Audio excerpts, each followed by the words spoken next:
Welcome back, everybody. My name is All Fun and Games. I stream every day on Twitch TV, and I also make fun little videos here on YouTube.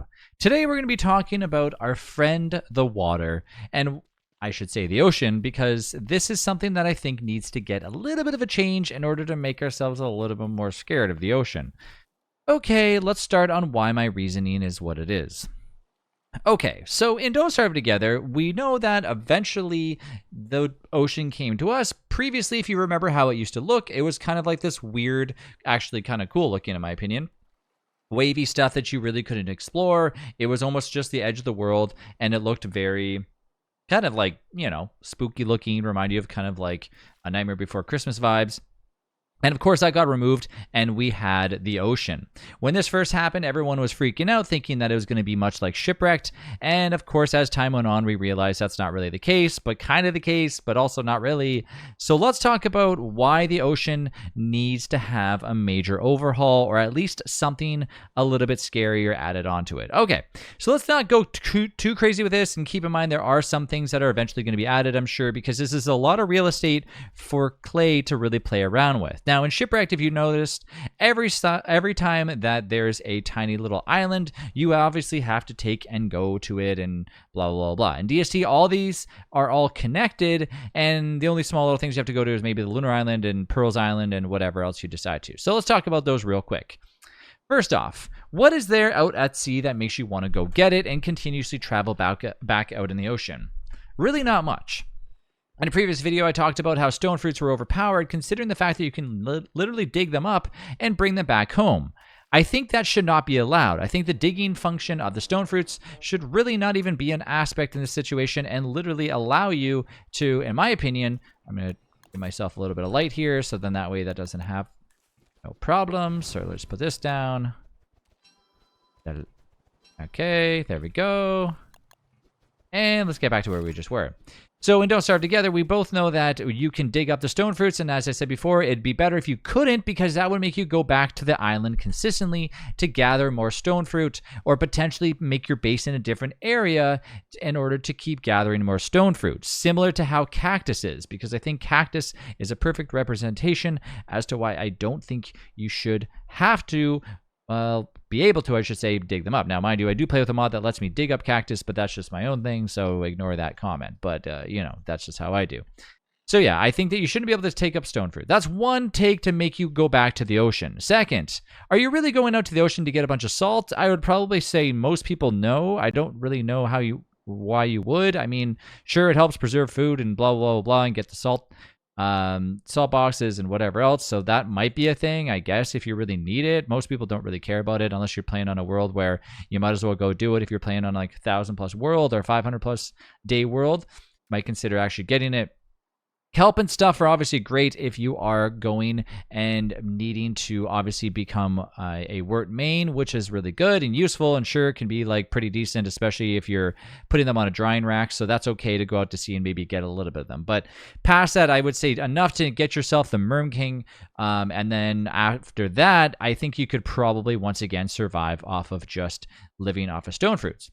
Now, stone fruits are probably one of the best items in the game to eat, so yes.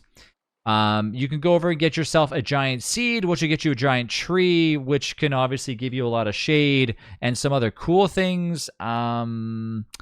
I wouldn't say that's amazing, but it's an okay thing. By the time you actually get that and transport it back, wait for it to go, and then the summertime kicks in, you're probably still going to want a Fling-O-Matic anyways, but it basically turns your area into the oasis no matter where you are, and provides a lot of shade. Now, keep in mind, it does make the effect that causes the tree branches to appear over your screen, so if you don't like that, I think there's ways of turning that off in some sort of mod options if you don't really like that. The Monkey Island doesn't really do much. You can say that, of course, it gives you the ability to turn into a wonky, which is a little monkey. You get banana trees and stuff like that. So far, I don't think it's really used too much. I think it might have more uses in the future. I don't know. Pearl's Island is mainly questable. You're just going there to do a few things. You can use a drying racks if you really need to. Go there, kiss Pearl good morning and good night, and do the quests. And of course, the Crab King, which we know is not really necessary to do, but unless you want to kill the Celestial Champion, it's the only way to get around that. And then, of course, you have the Malbatross, the Malbatross, which will, try to kill you if you're too much fishing in the deep ocean. Okay, so that's the thing that's in the ocean. Now let's talk about why I think the ocean needs to have a buff. Well, keep in mind, the ocean doesn't really restrict you from doing much. Like, you can just go and make a boat right now if you have the stuff to do it and have a fun time out at sea. Now, that's cool and all, but it's kind of one of those things where you should really be wary when you go out to sea. Now, in Shipwrecked, lots of things are out there to attack you. You know, the stingrays and all that other stuff are trying to kill you consistently. And of course, you have more ways to dying than just Don't Starve Together. Of course, we do have the rock jaws, which are sharks in here. They don't really do much. And we have a million different stones. Now, there's really no reason to travel out in the ocean unless you're going consistently back and forth to the lunar biome. However, why and how can they make it so going out to the ocean was even more exciting? Well, like I said, don't let us pick up the stone fruits. That's one way of doing it. Make us go back and forth consistently. Might be tedious and annoying, but who cares? Adding rocks and rock formations in the ocean doesn't really deter us from going, because once we destroy them and smash through them, it's a clean path. Now, going around and Don't Starve Together is not really going to solve anything, because in reality, we can do that by just being just being a goose as Woody and exploring as much as we can until we find the lunar biome. Or we can use our trusty ways of knowing, because everyone's basically knows that when a cookie cutter straight line on the map, that's usually when you know where the lunar biome is. So technically, you pretty much can guess yourself. There's ultimately like even more ways to find out what the lunar biome is if that's exactly what you're looking for. So make the waters more scary. As soon as you create a boat, there could be things that could potentially kill you or want to kill you. As soon as you put the boat down, there could be more waves, which could potentially cause damage to your boat, similar to how Shipwrecked is. Overall, there just needs to be more things in the ocean. If there was an island that literally had crystals, which could let you make amazing recipes or whatever, similar to the lunar biome or whatever, I guess you can say that would be pretty cool. Or if you just have the idea that, you know, maybe an island that had coffee on it or whatever from Shipwrecked, or just things that just makes you want to go out to the ocean more without being able to bring back those resources very easily, would really make you actually have a fun time and want to keep going back out in the ocean. So yeah, I really think that there just needs to be more things that want to kill you in the ocean, but also more things that want to attract you out in the ocean. I can provide a million examples, but in reality, it just comes down to the idea that we just need to have more ways to attract us out at sea. So here's hoping that we do end up seeing stuff like that. If you have any ideas, post them down below. I think that restricting us to taking resources that should not be brought back to our base to keep us going out at sea all the time is great.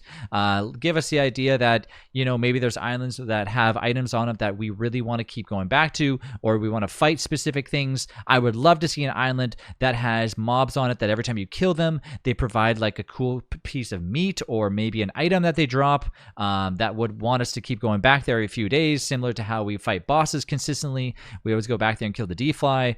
I would even like to see an option in Don't Starve Together that lets us split up these areas in order to cause them to go into kind of like an island, kind of representing Shipwrecked in a way in Don't Starve Together. Just having that option in the actual world gen settings would be really cool. So yeah, I don't know. Will we see that end up happening? What do you want to see added into the oceans? I just think the oceans need a big buff and or a challenge to them to make it more enticing to go out there in a boat. Thanks again for watching. I'll see you in the next one.